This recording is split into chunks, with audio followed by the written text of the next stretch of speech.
हाँ जी बच्चों, welcome. Wave optics पता ही है आपको, ये यूनिट पढ़ रहे हो, वेव ऑप्टिक्स है और चैप्टर का नाम है इंटरफेरेंस। लेक्चर नंबर 3 है, ये लंबा लेक्चर है और आपको अच्छे से समझना है। देखो बेटे, हम निकालने जा रहे हैं conditions for constructive and destructive interference. तो हमने कितने सोर्स माने हैं? 2 सोर्स माने हैं। कौन कौन से सोर्स हैं? S1 और S2। दोनों नैरो हैं, दोनों कोहेरेंट हैं, दोनों में से वेव्स निकल रही हैं और वेव की इक्वेशन तुम्हें पता ही है, y equals to a sine omega T plus minus phi type की होती है। तो हमने उसी तरह की इक्वेशन मानी है। तो हमने दोनों वेव्स के बीच में फाई फेज डिफरेंस माना है, दोनों एक ही दिशा में चल रही हैं, तो उनके सुपरपोजिशन से हमें ब्राइट और डार्क फ्रिंजेस मिलेंगी और उनकी कंडीशंस हमें निकालनी है। तो पूरी बात क्लियर हो गई होगी। तो मान लो पहली वेव जो है उसकी इक्वेशन है y1 बराबर a1 साइन ओमेगा टी। ए समझते हो क्या होता है? y तो होता है डिस्प्लेसमेंट, किसी भी टाइम डिस्प्लेसमेंट, और ए होता है एम्पलीट्यूड। ए का नाम amplitude, amplitude of first wave. Amplitude का मतलब होता है maximum displacement, maximum displacement from mean position, maximum displacement from mean position, mean position. तो इसको एम्पलीट्यूड शॉर्ट में कहते हैं। तो नाम याद कर लो बेटा, इसका नाम होता है एम्पलीट्यूड ऑफ फर्स्ट वेव। तो बोलो भाई, पहली वेव की इक्वेशन क्या मानी है तुमने? y1 बराबर a1 साइन ओमेगा टी। इसी तरह से दूसरी वेव की इक्वेशन मानी है मैंने y2 बराबर a2 sine omega T plus phi. ये देखो, इसकी फेज ओमेगा टी है, इसकी फेज ओमेगा टी में फाई और ऐड है, यानी डिफरेंस जो है वो फाई का है। तो फाई को हम कहते हैं फेज डिफरेंस। क्या कहते हैं? Phase difference. A2 इसका एम्पलीट्यूड है और फाई का नाम है phase difference between two waves. Sine का जो एंगल होता है ना, इसको फिजिक्स में आर्गुमेंट कहते हैं। तो साइन का आर्गुमेंटिव फेज है। जैसे इस वेव की फेज ओमेगा टी है, इस वेव की phase omega T plus phi है, डिफरेंस फाई का है। तो phi is phase difference between two waves. इतनी बात तुम्हें क्लियर हो गई होगी प्यारे बच्चों, राइट है। अब बात कर रहे हैं according to principle of superposition, because both waves are travelling in the same medium and in the same direction. ये हमने माना है ना। Both sources are coherent, so we are going to apply according to principle of superposition. बोलो बेटा, superposition principle क्या है? बोलो, तुम्हें याद तो है, अभी तुमने पढ़ा था। y बराबर y1 प्लस y2, दो ही वेव है, तो y बराबर y1 प्लस y2। चलो वैल्यू रखो y1 और y2 की, बताओ क्या लिखें? शाबाश, हाँ भाई। तो y बराबर y1 की वैल्यू है a1 साइन ओमेगा टी और y2 की वैल्यू है a2 sine omega T plus phi. Clear हो गया होगा। अब देखो बेटा, यहां हम फॉर्मूला लगा रहे हैं साइन ए प्लस बी का। पहले बताओ, साइन ए प्लस बी का फॉर्मूला सारे बच्चों को याद है? मोस्टली तो याद ही होता है ये फॉर्मूला, लेकिन एक बार मैं लिख देता हूं, अगर किसी को याद नहीं है तो वो याद कर ले, है ना।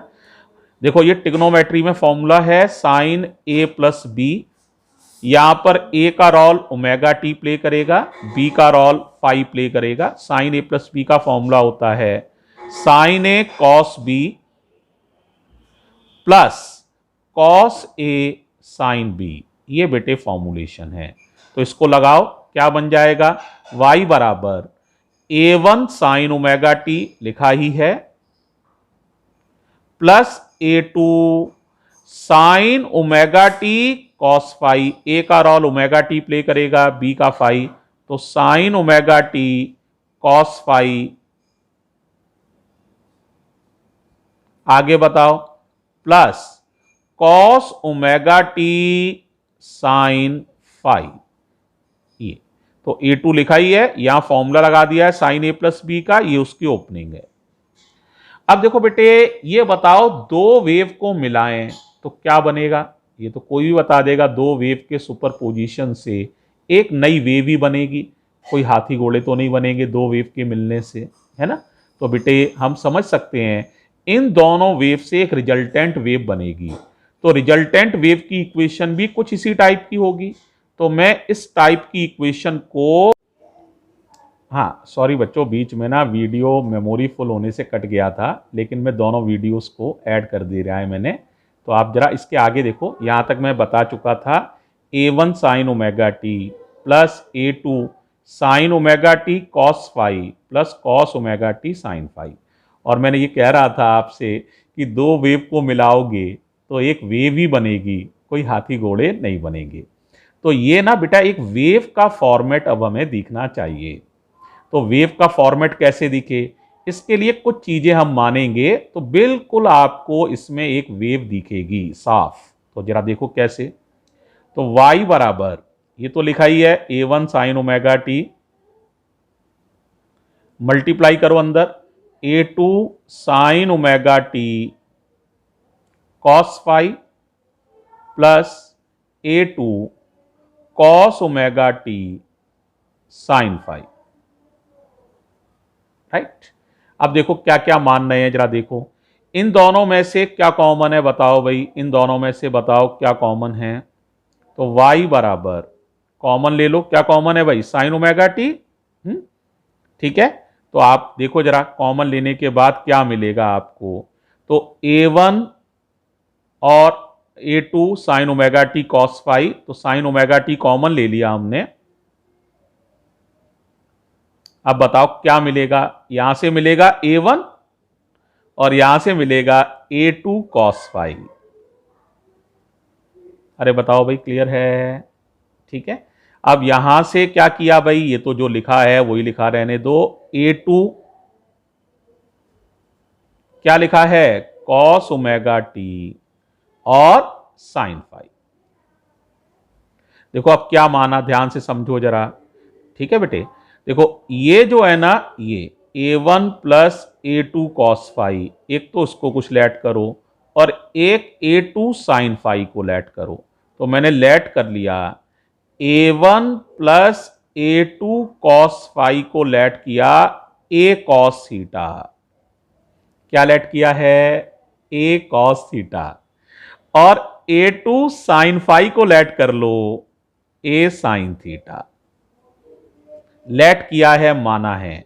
अब एक सवाल यह है, सर मान तो आपने लिया है, लेकिन यह बताइए इसमें ए का नाम क्या है। ए का नाम है एम्पलीट्यूड ऑफ रिजल्टिंग वेव। ए का नाम जो माना है वो माना है जो रिजल्ट में वेव मिलेगी हमें, उसका एम्पलीट्यूड। तो एम्पलीट्यूड ऑफ रिजल्टिंग वेव। अब इन बातों को अगर यहां रखें तो ये इक्वेशन क्या बन जाएगी जरा देखो, है ना। बोलो क्या बन जाएगी बच्चों, बोलो। y बराबर, बोलो भाई, इसकी जगह क्या आ जाएगा, a cos थीटा। तो आप लिखेंगे a cos theta sine omega T, plus इसकी जगह क्या आ जाएगा, a साइन थीटा और कॉस ओमेगा टी। ए कॉमन ले लो तो आसानी से दिखने लग जाएगा आपको, sign omega T cos theta plus cos omega T sine theta. पहचानो फॉर्मूले को, साइन ए प्लस बी का फॉर्मूला है sign A cos P plus cos A sine B. तो इसे आप साइन ए प्लस बी लिख सकते हैं। तो ये हो जाएगा ए साइन ए का रोल प्ले करेगा ओमेगा टी और बी का रोल थीटा। अब देखो तो तुम्हें साफ दिख रहा होगा it is the equation of resulting wave. ये रिजल्टिंग वेव आ गई, यानी दोनों वेव का मिलाने से जो बनेगी, देखो ये वेव है और पहचान में साफ आ रही है, A sine omega T plus theta, wave जैसा लग रहा है ये, ठीक है। तो it is the equation of resulting wave whose amplitude is A, whose amplitude is A. अब ए को निकालना चाहते हैं कि इस रिजल्टिंग वेव का एम्पलीट्यूड कितना है, तो आसानी से निकाल सकते हो, squaring and adding equations 4 and 5। ए निकालने के लिए कर रहा हूं ये, तो स्क्वायरिंग एंड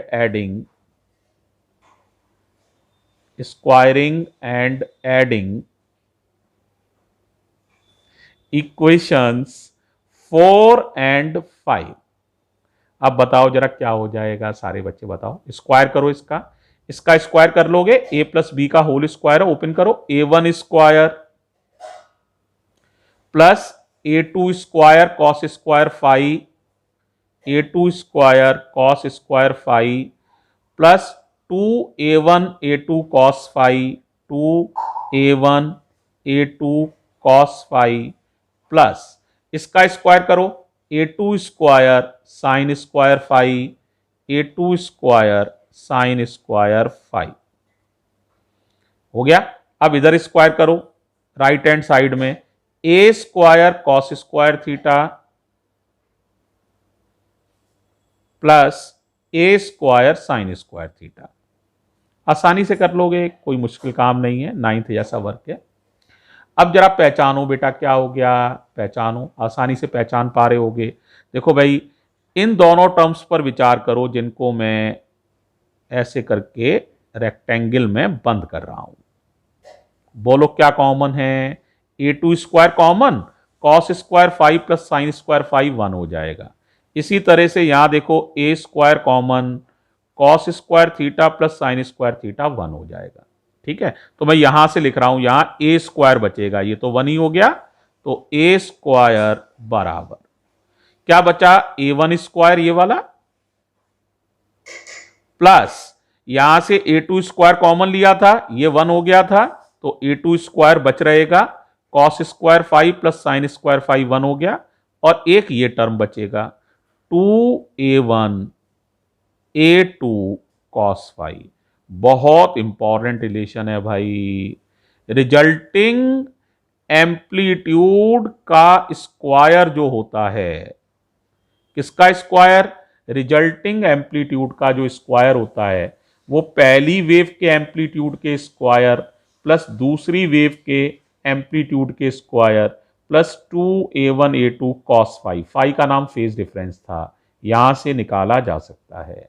याद कर लो इक्वेशन, ए स्क्वायर बराबर A1 square plus A2 square plus 2A1 A2 cos 5। अब एक तो इंपॉर्टेंट बात और आपको शेयर कर रहा हूं, जरा ध्यान से समझना बच्चों। एक तो पहले ये इक्वेशन को दोबारा लिख लेते हैं अपन, ताकि तुम्हें याद रहे, बहुत इंपॉर्टेंट इक्वेशन है, बार बार यूज करनी पड़ेगी, तो इसीलिए पहले इसको लिख लो। बोलो भाई क्या इक्वेशन है, बोलो। इक्वेशन थी हमारी ए स्क्वायर बराबर A1 स्क्वायर, वापस लिख लिया है, plus A2 square plus 2A1 A2 cos 5, ये हमारी इक्वेशन थी, ठीक है। इक्वेशन का नंबर भी बता देता हूं, मैंने नंबर डाला था 7 नंबर की इक्वेशन है ये, ठीक है। अब भाई एक बात ध्यान से सुनना, जो इंटेंसिटी होती है, इंटेंसिटी माने चमक, है ना भाई, आप ब्राइट और डार्क की कंडीशन ही तो निकाल रहे हो, तो ब्राइट में चमक ज्यादा होगी, डार्क में चमक कम होगी, तो पहले चमक तक आओगे तभी तो बता पाओगे कि किसमें इंटेंसिटी ज्यादा है किसमें कम है। तो बेटे याद रखो, intensity is proportional to amplitude square, बड़ा इंपॉर्टेंट रिलेशन है। Intensity is proportional to amplitude square. तो अगर इसे इंटेंसिटी के टर्म्स में लिखना चाहो तो लिख सकते हो, ये हो जाएगा I, ये I1, ये I2, ये 2, ये अंडर I1, ये अंडर I2 cos 5। तो इसे इंटेंसिटी के टर्म्स में भी इक्वेशन को निकाल सकते हैं। तो क्या लिखेंगे, I equals to I1 plus I2 plus 2 under root I1 I2 cos phi। ये बच्चों इंटेंसिटी के टर्म्स में इक्वेशन हो जाएगी। अब देखो बेटे, अगर हमें ब्राइट फ्रिंज की कंडीशंस निकालनी है तो उन पर हम बात करने जा रहे हैं। केयरफुली समझो, conditions for bright fringes. Conditions for bright fringe, या इसे मैक्सिमा भी कहते हैं। मैक्सिमा माने मैक्सिमम इंटेंसिटी और मैक्सिमा, कई लोग मैक्सिमा वर्ड भी यूज करते हैं, एक ही बात है बच्चों। अब बताओ, मैक्सिमा अगर है, ब्राइट फ्रिंज अगर है, तो उसकी इंटेंसिटी क्या होनी चाहिए? उसकी इंटेंसिटी सबसे ज्यादा होनी चाहिए। सही बात है। अब इंटेंसिटी किस पे डिपेंड करती है? कॉस फाई पर मेनली। तो इसका मतलब उस समय कॉस फाई की वैल्यू भी मैक्सिमम होनी चाहिए। अब कॉस और साइन में हमेशा याद रखो, बड़ी से बड़ी वैल्यू होती है 1 और छोटी से छोटी वैल्यू -1। तो इसका मतलब कॉस फाई की जो बड़ी से बड़ी वैल्यू है वो होनी चाहिए 1। राइट। अब बताओ जरा 1 किन किन की वैल्यू होती है? तो तुम्हें पता ही है, कॉस 01 होता है, कॉस 361 होता है, और इसके मल्टीपल में चलते जाओ, कॉस 4 पाई भी 1 होता है, 6 पाई भी 1 होता है। तो ये सब जगह पर अगर फेज डिफरेंस 0 हो, या 2 पाई हो, या 4 पाई हो, या 6 पाई हो, ऐसी सब जगह कॉस फाई की वैल्यू 1 होगी। और कॉस फाई की वैल्यू अगर 1 रखोगे तो एम्पलीट्यूड भी मैक्सिमम होगा और इंटेंसिटी भी मैक्सिमम होगी। राइट। अगर इसको जनरल लिखो तो जनरल लिख सकते हैं, generally phi equals to 2n pi. अब आप कहेंगे सर ये नहीं समझ में आया, ये कैसे? हाँ, 1 मिनट में समझ में आ जाएगा। जहां n की वैल्यू है 0, 1, 2, 3 एंड सो ऑन। n की वैल्यू 0 रखो तो देखो ये 0 हो जाएगा। n की वैल्यू 0 रखते ही तो पहली कंडीशन आ जाएगी। n की वैल्यू 1 रखो तो 2 बन जा 2 पाई, दूसरी कंडीशन आ जाएगी। n की वैल्यू 2 रखो तो ये 2 है, 2 2 जा 4 पाई। इस तरह से आप जनरली कह सकते हैं कि ब्राइट फ्रिंज चाहो तो फेज डिफरेंस 2n पाई होना चाहिए। याद रहेगा। तो ब्राइट फ्रिंज चाहो तो फेज डिफरेंस कितना होना चाहिए? 2n पाई। एक इंपॉर्टेंट बात। आगे 4 बातें हैं, एक बताइए, अभी 3 और है ब्राइट फ्रिंज में, तो जरा सुनो ध्यान से। अब देखो बेटे, यहां पर उसका एम्पलीट्यूड निकालना चाहें तो कितना हो जाएगा? कॉस फाई की वैल्यू मैंने 1 रख दी है, तो इक्वेशन 7 क्या हो जाएगी? इक्वेशन 7 बिकम्स,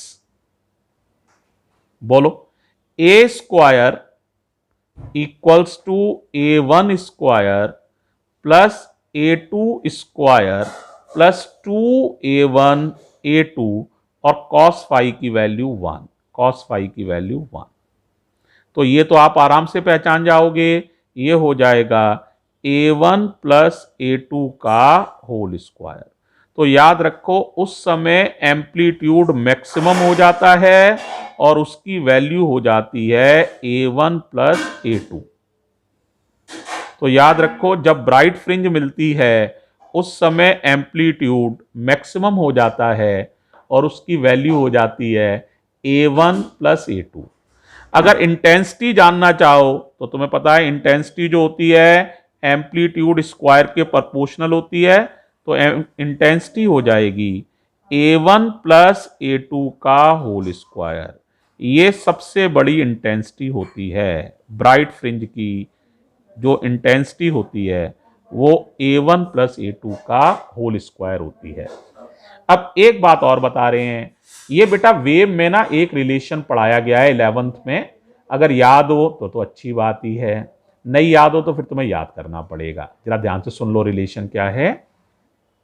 फेज डिफरेंस और पाथ डिफरेंस में रिलेशन ये कहलाता है, मैं लिख भी देता हूं एक लाइन, ये रिलेशन कहलाता है रिलेशन बिटवीन फेज डिफरेंस को हमने फाई से लिखा है, phase difference and path difference.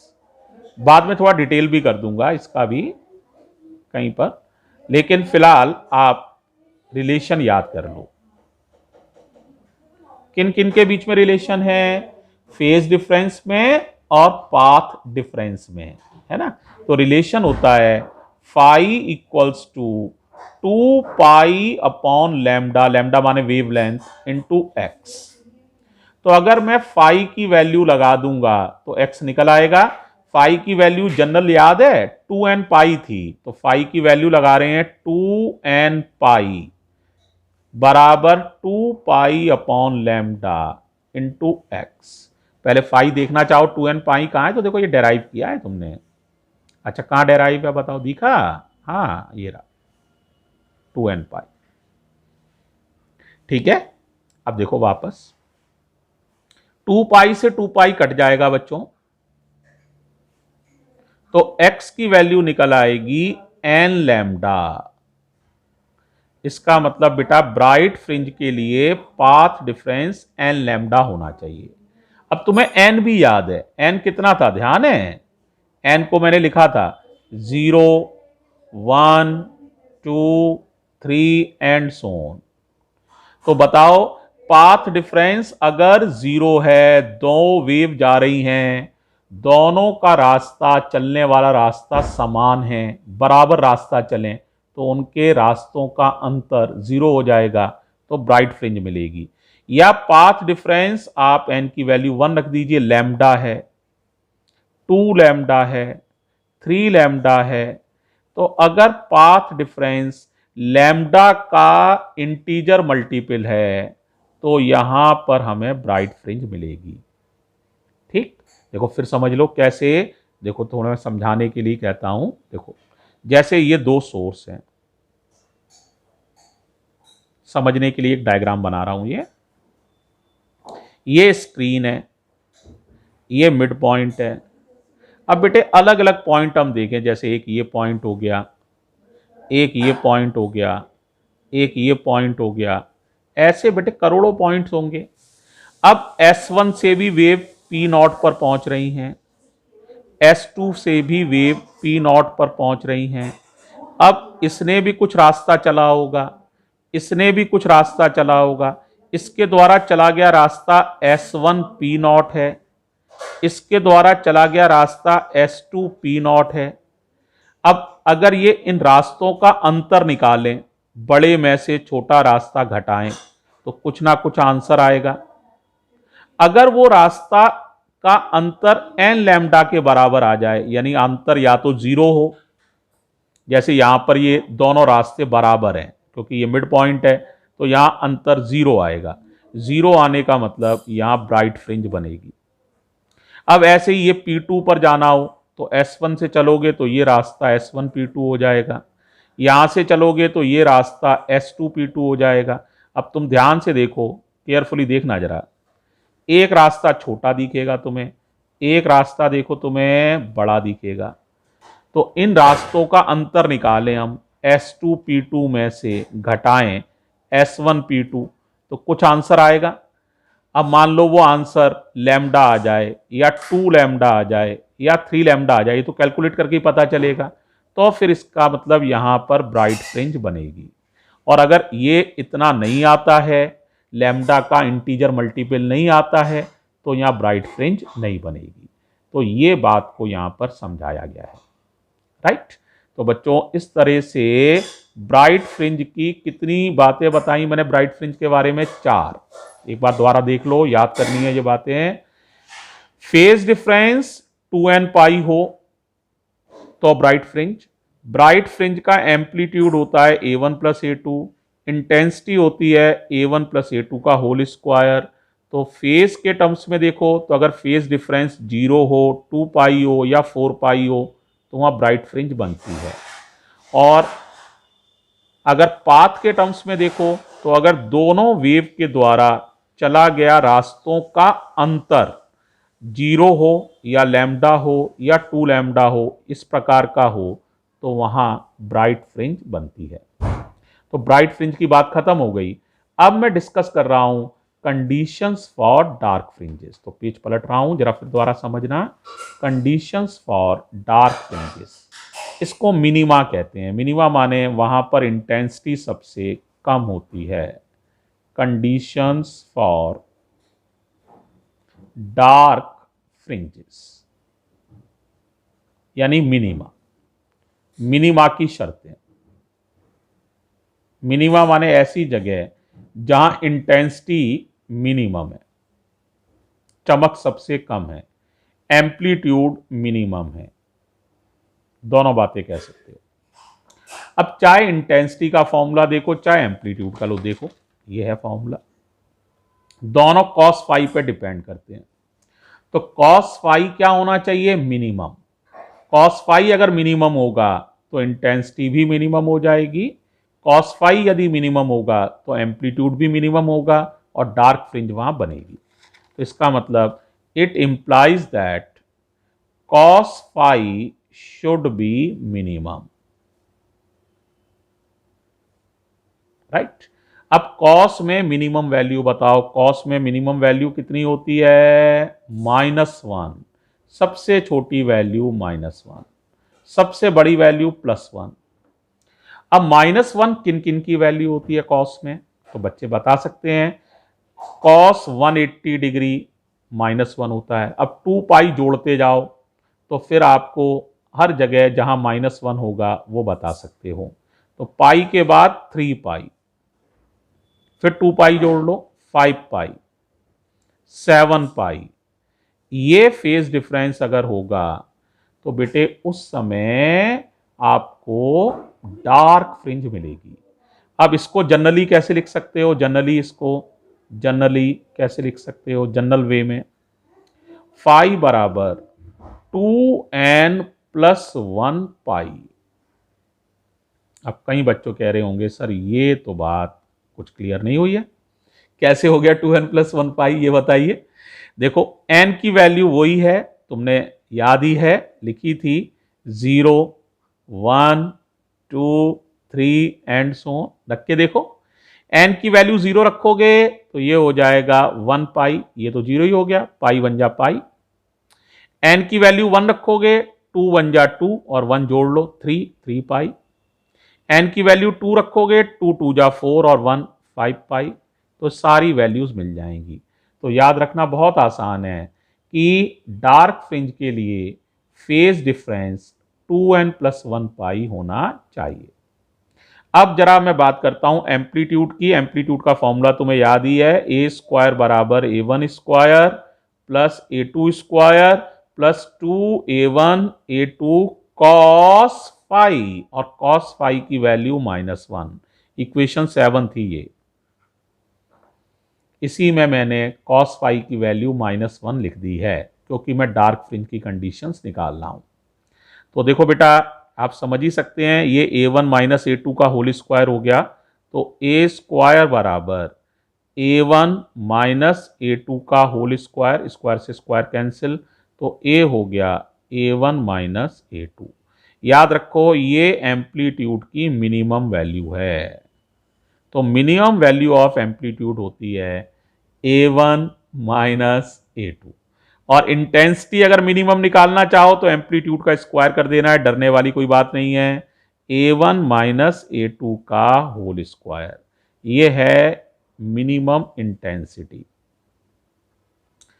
अब अगर ये कंडीशन पाथ डिफरेंस के टर्म्स में निकालना चाहो, अभी फॉर्मूला याद कराया था, relation between phase difference and path difference. Formula था फाई बराबर 2 pi upon lambda into x. Phi की वैल्यू लगाने जा रहा हूं यहां से 2n+1 पाई, याद आ गया होगा फॉर्मूला, बराबर 2 pi upon lambda into x. Pi से पाई कट जाएगा तो x की वैल्यू निकल आएगी, कितनी निकल आएगी? मल्टीप्लाई करो, 2n+1 लैम्डा बाई 2। ये है पाथ डिफरेंस। अब कोई क्या मतलब बताइए सर? तो n की वैल्यू 0 रखो, 0 रखोगे तो लैम्डा बाई 2, 1 रखोगे तो 2 1 जा 2 और 1 3, 3 लैम्डा बाई 2, 2 रखोगे तो 2 2 जा 4 और 1 5 लैम्डा बाई 2। यानी अगर x की वैल्यू पाथ डिफरेंस कितना है बोलो, लैम्डा बाई 2 है, या 3 लैम्डा बाई 2 है, या 5 लैम्डा बाई 2 है, इन सब जगह आपको डार्क फ्रिंज मिलती है। फिर दोबारा से उसी डायग्राम पे विचार कर लीजिए। जैसे ये डायग्राम में था, ये दो सोर्स थे S1 और S2, और ये बेटे स्क्रीन थी, ये कोई पॉइंट है। अब यहां से वेव पहुंची तो ये डिस्टेंस उन्होंने ट्रेवल की S1 P1, ये वेव पहुंची, ये डिस्टेंस ट्रेवल की S2 P2। देख रहे हो S2 P1 बड़ा है। अब इन दोनों रास्तों का अंतर कैलकुलेट किया जाए यदि, तो फिजिक्स में हम कहेंगे हमने पाथ डिफरेंस कैलकुलेट किया है, और ये अंतर लैम्डा बाई 2 के बराबर या 3 लैम्डा बाई 2 के बराबर इस तरह से आए, तो समझ लो यहां कौन सी फ्रिंज बनेगी, डार्क। इस तरह से रास्तों के अंतर से भी बताया जा सकता है यहां ब्राइट फ्रिंज बनेगी या डार्क फ्रिंज। अब बेटे एक लास्ट बात और इसमें समझ लो नोट में, कभी कभी पूछा जाता है आई मैक्स और आई मिन का रेशियो बताइए, यानी मैक्सिमम इंटेंसिटी और मिनिमम इंटेंसिटी का रेशियो बताइए। तो आई मैक्स याद है, आई मैक्स था, दिखा भी देते हैं, A1 प्लस A2 का होल स्क्वायर, याद कर लो भाई, ये रहा। और आई मिन अभी निकाला था A1 माइनस A2 का होल स्क्वायर, वो भी तुमने देख ही लिया है, ये रहा, दिख रहा है। तो आई मैक्स अपॉन आई मिन कितना हो जाएगा, जल्दी से बता दो, A1 प्लस A2 का whole square upon A1 minus A2 का होल स्क्वायर। ये भी बड़ा इंपॉर्टेंट रिलेशन है और बड़ा यूजफुल रिलेशन है। इतनी बात क्लियर हो गई बच्चों। अब बताओ जरा डार्क फ्रिंज की कंडीशंस, जल्दी से बोल लो, एक बार रिवाइज कर लो। फेज डिफरेंस होना चाहिए 2n प्लस 1 पाई, यानी पाई 3 पाई 5 पाई, इस तरह का फेज डिफरेंस है तो डार्क फ्रिंज मिलती है।